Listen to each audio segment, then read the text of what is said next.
E aí pessoal, professor Marcos Freitas aqui para mais uma aula de cálculo numérico. O tópico que a gente está trabalhando é o tópico de equações diferenciais ordinárias e hoje a gente vai ver o último método de passo simples que a gente vai ver, que é o método, ou na verdade uma classe de métodos chamada de métodos de Runge-Kutta. Esse é o roteiro das aulas de EDO, a gente viu a introdução, a gente está na última aula onde a gente vai falar de métodos de passo simples, depois disso a gente vai falar dos métodos de passo múltiplo, depois de sistemas de EDO, EDO de ordem superior e a conclusão dessas aulas. Anteriormente, nas aulas anteriores, a gente já viu o que é a definição de um problema de valor inicial e a gente viu três métodos de passo simples, que foram os métodos de Euler, que tem erro da ordem de h ao quadrado, e os métodos de Roy do ponto médio, que tem erro da ordem de h ao cubo. Na aula de hoje, eu vou falar de uma introdução, vou fazer uma revisão dos métodos anteriores, bem rápida, vou falar dos métodos de Runge-Kutta, vou falar algumas propriedades, dar um exemplo e a conclusão da aula de hoje.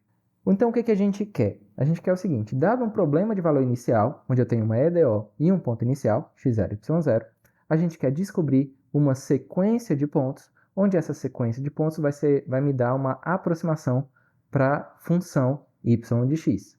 O primeiro método que a gente viu foi o método de Euler. O método de Euler, para ele descobrir um próximo ponto, o que ele fazia? Ele, dado um ponto anterior, calcula a derivada nesse ponto anterior, e a partir dessa derivada desse ponto anterior, que ele dá o passo para descobrir o próximo ponto. No método de Roy, a gente viu que, antes do método de Roy, na verdade, a gente viu que o método de Euler ele não era assim tão bom. Então, o método de Roy ele melhora o método de Euler, fazendo o seguinte, olha, aquele ponto que o Euler encontrou, ele vai ser só um ponto temporário.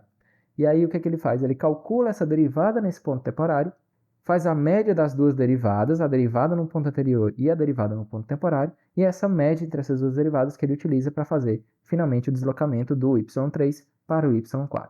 O método do ponto médio ele resolve de outra maneira.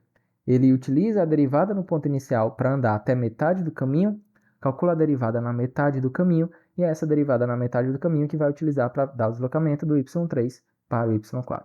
Esses três métodos de Euler, de Roy e do ponto médio são casos específicos de métodos de Runge-Kutta. Então, eles são também métodos de Runge-Kutta. E daqui a pouco eu vou generalizar esses três métodos para o formato, digamos assim, do método de Runge-Kutta. Tá? Então, os três métodos que a gente viu até agora são métodos de Runge-Kutta. E esse é o formato desses três métodos como métodos de Runge-Kutta. Eu vou falar rapidamente sobre eles três antes de falar o método de Runge-Kutta de maneira geral, tá? Então, todos os métodos de Runge-Kutta, inclusive esses três, eles vão começar da seguinte maneira. Primeiro, calculando a derivada no ponto original. Então, se eu estou no ponto x, y, estou no ponto do passo i, primeira coisa que eu tenho que fazer, tanto faz em qualquer um dos métodos, nesses três e nos métodos de Runge-Kutta que a gente vai ver depois, primeiro passo é calcular a derivada nesse ponto original. Essa derivada nesse ponto original é chamada de K1. Tá? Então, a primeira linha de todos os métodos de Runge-Kutta é calcular o K1, que é a derivada no ponto original. Vamos pular as outras linhas e vamos para a última linha. A última linha é a linha do passo, ou seja, quando eu estou no yi e eu tenho que dar um passo para ir para o yi mais 1. Em todos esses casos, a gente vai dar um passo com esse φ. A derivada que a gente vai utilizar vai ser esse φ que está aparecendo bem aí. Então, em cada método, o que ele tem que fazer? Dada essa derivada no ponto original e algumas derivadas em pontos temporários, a gente tem que descobrir quanto é o valor desse φ, que é essa derivada finalmente que a gente vai utilizar para ir para o próximo passo. No método de Euler, que é esse método que está aqui à esquerda, a gente começa calculando a derivada no ponto original, e essa é a única derivada que a gente calcula no método. Então, se a gente vai utilizar o φ para dar o passo, lá na última linha, dessas três linhas, na última linha, a gente precisa o φ, que é a derivada que a gente vai utilizar para dar o passo. O método de Euler só calculou uma única derivada. Então, o φ é igual ao próprio K1. Tá? Então, K1 é a derivada no passo original, φ é a derivada que a gente utiliza para sair de um passo e ir para o outro, e aí, então, o φ é igual ao próprio K1. Tá? Eu falei que K1 era a derivada no passo original, na verdade, K1 é a derivada no ponto original. Então, estou no passo i, calculo a derivada no ponto do passo i, o φ é a própria derivada K1, e o y do próximo passo vai ser o y do passo i, somado com φ vezes h. No método de Roy, perceba que aqui já é um pouquinho diferente. Então, eu tenho o ponto original, que é o x do passo i, y do passo i, A gente calcula a derivada nesse ponto, que a gente chama aqui de K1. Com esse K1, a gente vai utilizar um ponto temporário. Esse ponto temporário vai estar na posição xi mais h e o yi mais K1 vezes h. Ou seja, é como se a gente estivesse utilizando o método de Euler para dar um deslocamento de um extremo do intervalo para o outro extremo do intervalo, que é o xi mais h. Que lá, quando a gente falou do método de Roy, eu estava chamando de x do passo i mais 1. X do passo i mais 1 é a mesma coisa de x do passo i mais h. Tá? Então, a gente estava no ponto original, dá um passo até o outro extremo do intervalo de integração, que é xi mais h, e o y é o yi mais K1 vezes h. Esse é um ponto temporário, e a gente utiliza esse ponto temporário para calcular a derivada nesse ponto temporário, que aqui a gente vai chamar de K2. Então, K1 é a derivada no ponto original, K2 é a derivada no ponto temporário. E quem é o φ que a gente vai utilizar para dar o passo do deslocamento do y? O φ vai ser metade de K1 mais K2, ou seja, vai ser a média aritmética entre as derivadas que a gente calculou, a derivada nos dois pontos que a gente calculou, entre K1 e K2. Então, φ é igual a 1 meio de K1 mais K2. E é esse φ que a gente vai utilizar para dar o passo do y. No método ponto médio, perceba que o método ponto médio, o algoritmo, é bem parecido com o algoritmo de Roy. A gente tem o K1, que é a derivada no ponto original. A gente utiliza esse K1 para dar um deslocamento de metade do passo. Então, a gente tem lá, o ponto temporário que a gente vai utilizar é o ponto que está em xi mais metade de h e yi mais metade de K1 vezes h. Isso daqui é a mesma coisa de ser h sobre 2 vezes K1, né? H sobre 2 vezes a derivada do ponto original. Então, isso vai ser o ponto médio, x do passo i mais metade de h, y do passo i mais metade de K1 vezes h.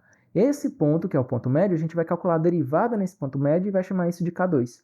Então, K1 é a derivada no ponto original, K2 é a derivada no ponto temporário. E quem é o φ que a gente vai utilizar para dar o deslocamento no caso do ponto médio? O φ que a gente vai utilizar é o K2. Então, φ é igual a K2 e o y do próximo passo vai ser o y no passo anterior mais φ vezes h. Em todos os métodos, eu já mencionei isso nas outras aulas e vou mencionar aqui também, em todos os métodos, o deslocamento do x é sempre de h em h. Então, o x do passo i mais 1 é igual a x do passo i mais h. Como é sempre o mesmo, ele está omitido aqui, tá? Mas esse cálculo também normalmente é feito, tá? Então, esses cálculos complicados, ou simples no caso do Euler, ou um pouco mais complicados do Roy do ponto médio, são cálculos para a gente descobrir o próximo y, tá? Então, essa é a ideia de todos os métodos de Runge-Kutta, que aqui a gente vai chamar de Runge-Kutta de ordem n, tá? Então, o método de Runge-Kutta de ordem n, ele começa da seguinte maneira. Primeiro, eu tenho um ponto original, que é o ponto x do passo i, y do passo i, e a gente calcula essa derivada no ponto original. Esse ponto é dado, né? A gente começa com um ponto inicial, que é o valor inicial. Então, a gente começa com um ponto inicial, então a gente tem esse ponto e a gente pode calcular a derivada nesse ponto, porque a derivada também é dada no problema de valor inicial. Então, eu calculo a derivada, e essa derivada eu chamo de K1. De posse dessa derivada, eu encontro um ponto temporário, onde esse ponto temporário vai ser o x do passo i com certo deslocamento, onde esse deslocamento vai ser alguma coisa vezes h. No caso do método de Roy, esse P1 que está multiplicando o H é 1. No caso do ponto médio, é 1 meio, metade, ou 0,5. Então, a gente calcula o x do ponto temporário desse jeito. E o y do ponto temporário vai ser o yi do passo original mais alguém vezes a derivada que a gente calculou anteriormente, o K1, vezes H. No caso do método de Roy, esse alguém era 1, porque a gente ia até o caminho inteiro. Enquanto que no ponto médio, como a gente vai até metade do caminho, esse Q1,1 que está multiplicando o K1H, K1 vezes H, é 0,5, tá? Então, a gente encontra um ponto auxiliar, e nesse ponto auxiliar a gente encontra uma outra derivada, a gente calcula a derivada nesse ponto auxiliar, que isso a gente vai chamar de K2. No método de Euler, não existe esse K2. Nos métodos de Roy e do ponto médio, termina nesse K2. No método de Runge-Kutta de ordem n, qualquer, isso continua. Então, eu vou utilizar o K1 e o K2 para descobrir um outro ponto auxiliar, um segundo ponto auxiliar. Eu calculo a derivada nesse outro ponto auxiliar e essa outra derivada a gente chama de K3. E a gente vai fazendo isso até encontrar o Kn. Perceba que eu tenho um Runge-Kutta de ordem n, então eu vou calcular K1, K2, K3 até Kn. Quem é Kn? Kn é a derivada em um certo ponto auxiliar, onde, para eu descobrir esse certo ponto auxiliar, eu vou utilizar possivelmente todas as derivadas que eu calculei anteriormente, K1, K2, K3 até Kn-1. Então, eu tenho um ponto original, que era aquele ponto que a gente utilizou para calcular o K1, e n-1 pontos auxiliares. Então, se eu estou num Runge-Kutta de ordem n, eu tenho n pontos, um ponto original e n-1 ponto auxiliares, ou pontos temporários, e eu vou calcular a derivada em todos esses pontos, tanto no ponto original quanto nos pontos auxiliares. Isso vai me dar n derivadas, que aqui a gente está chamando de K1, K2, K3 até Kn.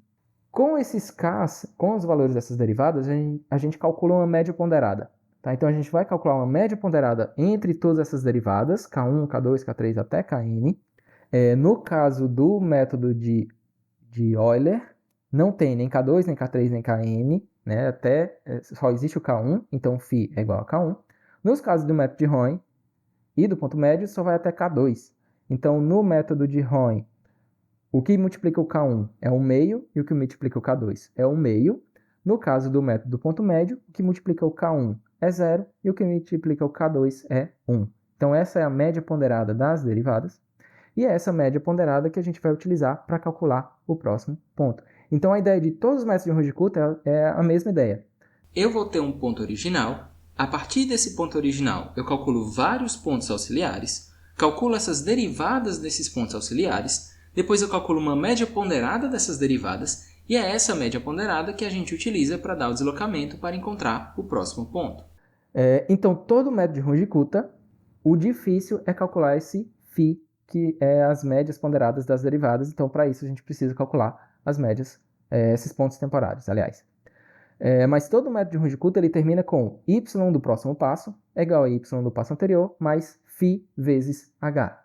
Se a gente for comparar isso com o que a gente tinha obtido analiticamente lá na primeira aula, quando eu dei a introdução dos métodos de EDO, a gente tem que, lá a gente tinha que o y do passo i mais 1 é igual a y do passo i, mais essa integral no intervalo de xi até x do passo i até x do passo i mais 1, da derivada que é dada por f de xy dx.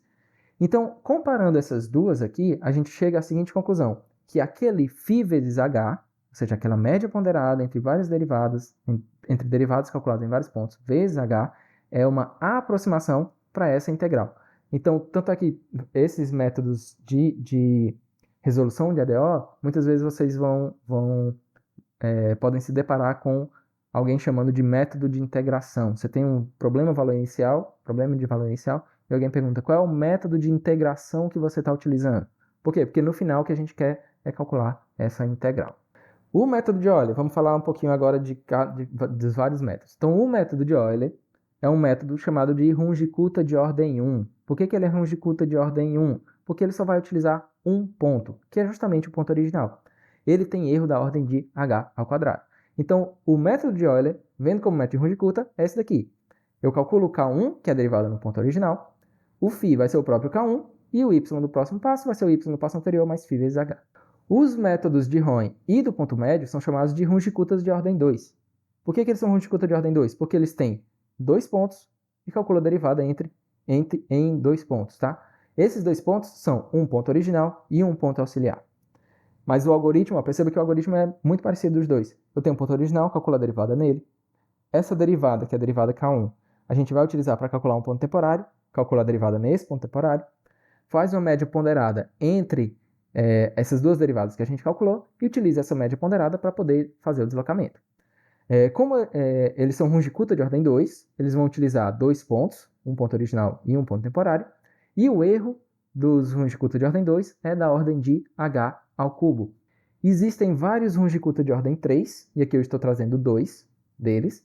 Aqui é o Runge-Kutta de ordem 3 que está à esquerda, que eu vou chamar de 3.1, o primeiro Runge-Kutta de ordem 3, e o segundo Runge-Kutta de ordem 3 que está aqui do lado direito. Os dois Runge-Kutta de ordem 3, na verdade todos os Runge-Kutta de ordem 3, eles têm erro da ordem de h à quarta. Então eles são melhores do que os Runge-Kutta de ordem 2. Quanto mais pontos a gente utiliza, maior a ordem do método e menor o erro, portanto melhor a aproximação. Então como é que eles funcionam? Eu tenho um ponto original, nesse ponto original a gente calcula a derivada, que é o K1. A partir desse K1 a gente utiliza um ponto temporário, que nos dois casos esse ponto temporário está na metade do caminho, e aí a gente calcula então a derivada nesse ponto temporário. No K3 é justamente onde tem a diferença entre esses dois métodos, tá? Então, no método aqui do lado esquerdo, no primeiro ruim de curta de ordem 3, a gente vai calcular um ponto que está a 3/4 do caminho, utilizando o K2. Nesse ponto que está a 3/4 do caminho, a gente calcula a derivada nele e calcula o que a gente chama aqui de K3. No ruim de curta que está aqui de ordem 3, que está aqui do lado direito, a gente vai calcular um ponto que está no outro extremo do intervalo, ou seja, que está no extremo xi mais h, x do passo i mais h. E para isso a gente vai utilizar tanto o valor de K1 quanto o valor de K2, certo? As duas derivadas, as derivadas nos dois pontos que a gente calculou anteriormente. Calcula a derivada nesse segundo ponto temporário, e isso vai me dar o K3. Então, como K1, K2 e K3 foram calculados possivelmente de maneiras diferentes, a média ponderada que a gente vai calcular depois vai ser diferente em cada um deles. Então, aqui no Runge-Kutta do lado esquerdo, essa média ponderada vai ser 1/9 de 2K1 mais 3K2 mais 4K3. Se você somar 2 mais 3 mais 4 dá 9, então é uma média ponderada. Então, a gente vai pegar os valores de K1, K2 e K3 e calcular uma média ponderada entre eles, onde a ponderação do K1 é 2/9, a ponderação do K2 é 3/9, a ponderação do K3 é 4/9.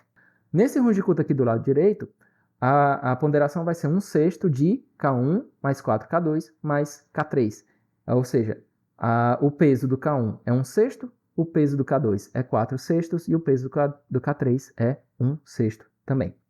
E aí a gente calcula o φ, cada um deles vai calcular o φ de uma certa maneira, mas a última linha, que é a linha para eu descobrir o próximo y, é a mesma, né? A gente vai pegar o y do passo anterior, y do passo i, somar com φ vezes h, e a gente descobre assim o y do passo i mais 1.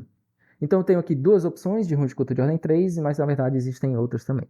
E eu tenho aqui, então, estou mostrando para vocês também duas opções de Runge-Kutta de ordem 4, onde os dois vão ter erro na ordem de h elevado à quinta. Como eles são Runge-Kutta de ordem 4, eles vão precisar de 4 pontos, um original e 3 pontos temporários. Vai calcular as derivadas em todos esses pontos, com a observação de que eu só consigo calcular um próximo ponto utilizando pelo menos a derivada do ponto anterior, né? Então, eu uso o K1 para descobrir o primeiro ponto temporário, uso o K1 e o K2 para descobrir o segundo ponto temporário, uso o K1 e o K2 e o K3 para descobrir o terceiro ponto temporário. E aí depois faz uma média entre essas derivadas que foram calculadas no ponto original e nos pontos temporários, e aí eu dou o próximo passo para descobrir o y. Eu dou o passo para descobrir o y do próximo ponto, tá? Então o y mais 1, o y do passo i mais 1 vai ser sempre o y do passo i mais φ vezes h. Esses foram alguns exemplos de Runge-Kutta de ordem 1, ordem 2, ordem 3 e ordem 4. E um Runge-Kutta de ordem n, de maneira geral, algumas propriedades do Runge-Kutta. Então, o Runge-Kutta de ordem n vai utilizar n pontos. Um ponto original e n menos 1 ponto auxiliares, onde todos esses pontos vão estar no intervalo que vai de x do passo i até x do passo i mais 1. Ou, em outras palavras, todos esses pontos estão no intervalo que está no intervalo que começa no x do passo i e termina em xi, x do passo i mais h. Tá? Então, todos esses pontos, tanto original quanto temporário, os temporários, os pontos auxiliares, vão estar dentro desse intervalo. Ele vai pegar esses n pontos e vai calcular derivadas em todos esses n pontos. Depois ele vai calcular uma média ponderada dessas derivadas e é essa média ponderada que ele vai utilizar para calcular o novo ponto. Todos os Runge-Kutta de ordem n, qualquer Runge-Kutta, ele é um método de passo simples. Por quê? Porque aqueles n-1 pontos auxiliares, aqueles n-1 pontos temporários, eles são descartados após o uso. Então, eles não são pontos definitivos, não são pontos que vão ficar. Eles são pontos que são descartados. Portanto, basta um único ponto para eu poder descobrir o próximo. Desse único ponto, eu descubro n-1 auxiliares, n-1 temporários, e depois eu descarto todos eles. Tá? O Runge-Kutta de ordem n coincide com a série de Taylor para duas variáveis, série de Taylor truncada no termo n ao redor do ponto x do passo i, y do passo i. Portanto, eu não vou entrar em detalhes aqui, mas, portanto, consequência disso é que o Runge-Kutta de ordem n tem erro de truncamento da ordem de h elevado a n mais 1. Então, por exemplo, o método de Euler, que é o Runge-Kutta de ordem 1, ele tem erro da ordem de h ao quadrado. O Runge-Kutta de ordem 4, ele tem erro da ordem de h à quinta. Então, quanto maior a ordem n do método de Runge-Kutta, menor o erro de truncamento, portanto, melhor a precisão do resultado. Em compensação, eu vou precisar ter mais pontos auxiliares, portanto, eu vou precisar fazer uma maior quantidade de cálculos, tá? Então, é aquilo que a gente veio falando já desde o método de Euler. Se eu quero ter uma precisão melhor, eu vou acabar precisando fazer mais cálculos para poder chegar numa precisão melhor, tá? Em compensação, como ele tem uma precisão melhor, o método de Runge-Kutta, eu posso me dar a liberdade de escolher um valor de H maior, tá? Então, muitas vezes, para eu ter uma precisão boa, o método de Euler, eu tenho que utilizar um H bem pequenininho, enquanto que o Runge-Kutta eu posso utilizar um H maior, e ainda assim, o Runge-Kutta de ordem 4, eu posso utilizar um H maior, e ainda assim ter uma precisão muito boa, tá certo? Eu vou deixar aqui alguns exemplos só para vocês depois fazerem em casa e comparar, tá? Então, esse daqui é o Runge-Kutta de ordem 1, que é o método de Euler. Dado um valor de x e y, a gente calcula o K1. Depois de calcular o K1, a gente calcula o φ. E é com o φ que a gente dá o próximo passo, calcula o y no passo em mais 1.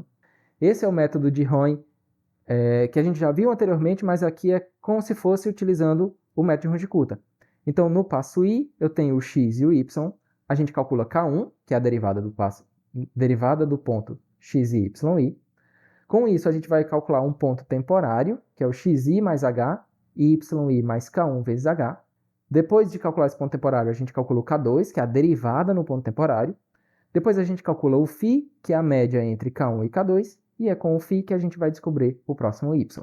O método do ponto médio, essa tabela aqui é bem parecida no tamanho com o método de Roy, até porque os dois são Runge-Kutta de ordem 2.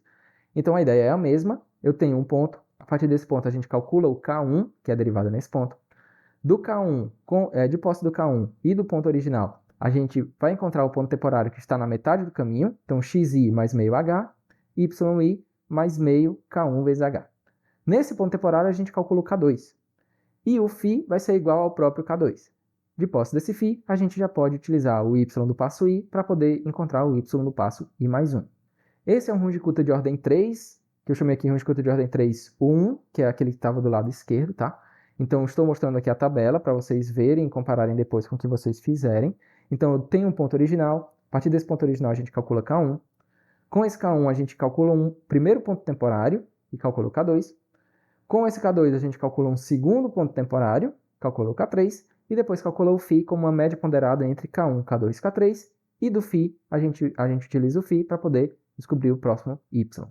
Runge-Kutta de ordem 3, o segundo Runge-Kutta de ordem 3, que era aquele que estava do lado direito, muito parecido, a gente tem um ponto original, calcula K1. Com esse K1, a gente calcula um primeiro ponto temporário, calcula K2. Com o K1 e K2, a gente calcula um segundo ponto temporário, calcula K3. Depois faz a média ponderada entre K1, K2 e K3, e é com essa média ponderada que a gente encontra o próximo y. Runge-Kutta de ordem 4, aquele que estava do lado esquerdo. Então, o Runge-Kutta de ordem 4, 1, o primeiro Runge-Kutta de ordem 4 que eu mostrei para vocês. Com o x do passo i e y do passo i, a gente encontra K1. Com esse K1, a gente encontra o primeiro ponto temporário. Nesse primeiro ponto temporário, a gente calcula K2. Com K2, a gente calcula um segundo ponto temporário, calcula K3. Com K3, a gente calcula um terceiro ponto temporário, calcula o K4. Faz a média ponderada entre K1, K2, K3 e K4, que é o φ, e com esse φ a gente encontra o y no próximo ponto. E essa mesma ideia a gente utiliza no segundo Runge-Kutta de ordem 4 que eu mostrei para vocês. Então tá aí a tabela, vocês fazem e comparam depois, tá? Algumas últimas propriedades que eu queria mostrar para vocês, que são nesses casos específicos de Runge-Kutta, do método de Roy e do ponto médio, que são esses dois que estão aqui do lado esquerdo. O segundo Runge-Kutta de ordem 3, que é esse que está no meio, e o segundo Runge-Kutta de ordem 4, que é esse que está aqui do lado direito. Tá? Eu queria fazer algumas observações aqui. Tá? Primeira observação. No método de Roy, ele utiliza dois pontos, um que está do lado esquerdo do intervalo e o outro que está do lado direito do intervalo. No método do ponto médio, ele utiliza um único ponto, que é o ponto que está na metade do intervalo. Nesse Runge-Kutta de ordem 3, ele vai utilizar 3 pontos. Um ponto que está do lado esquerdo do intervalo, um ponto que está na metade do intervalo e um ponto que está do lado direito do intervalo. O intervalo que eu digo é entre xi, x do passo i, e x do passo i mais h. No Runge-Kutta de ordem 4, que é esse que está aqui do lado direito, ele vai utilizar 4 pontos, onde esses 4 pontos estão igualmente espaçados, assim como os outros. Então, eu tenho o x do passo i, eu tenho um outro ponto que está 1/3, do intervalo, um outro ponto que está a 2/3 do intervalo e um outro ponto que está do outro lado do intervalo ou a 3/3 do intervalo, né? Então, esses pontos fica mais claro nos Runge-Kutta de ordem 3 e de ordem 4 que eles estão igualmente espaçados. Então, eu tenho pontos igualmente espaçados e eu estou utilizando esses pontos para poder calcular derivadas e faço a média entre essas derivadas. E eu mencionei anteriormente que essa média ponderada, falei média, mas é média ponderada, essa média ponderada entre essas derivadas, quando a gente multiplica pelo h, isso é uma aproximação para uma integral, tá? Isso é importante quando a gente vê aqui nesse φ, que é justamente a média ponderada. Então, no método de Roy, o φ é metade de K1 mais K2. No método do Runge-Kutta de ordem 3, eu tenho 1/6 de K1 mais 4K2 mais K3. Enquanto que no Runge-Kutta de ordem 4, eu tenho 1/8 de K1 mais 3K2 mais 3K3 mais K4. No método do ponto médio, que é esse que está aqui embaixo, eu tenho só que o φ é igual à derivada que está lá no ponto médio, no ponto do meio, né, no ponto na metade do caminho, que é φ igual a K2. Então, isso daqui lembra muito os métodos de integração que a gente viu anteriormente, os métodos de Newton-Cotes. De fato, esses valores, todos esses valores esses pontos temporários, eles são utilizados para a gente realmente utilizar aqueles métodos de integração que a gente viu. Então, o método de Roy é como se a gente estivesse utilizando o método de integração da regra dos trapézios. O método do ponto médio é como se a gente estivesse utilizando o método de integração do ponto médio, que era um dos métodos abertos de Newton-Cotes. Esse segundo Runge-Kutta de ordem 3, que eu estou mostrando aqui no meio, é como se a gente estivesse utilizando o método de integração de Simpson 1/3, e esse Runge-Kutta de ordem 4, que eu estou mostrando aqui do lado direito, é como se a gente estivesse utilizando o método de integração de Simpson 3/8. Tá? Então, os métodos de Roy, esse Runge-Kutta de ordem 3 e esse Runge-Kutta de ordem 4, como se a gente estivesse utilizando fórmulas fechadas de Newton-Cotes, e o método do ponto médio é como se a gente estivesse utilizando um dos métodos abertos de integração de Newton-Cotes, tá certo? Então, só curiosidade aqui para vocês. E com isso a gente termina a aula de hoje. Então, na aula de hoje a gente viu o caso geral dos métodos de Runge-Kutta. A gente falou também sobre erros de truncamento. Então, quanto mais pontos, menor o erro de truncamento.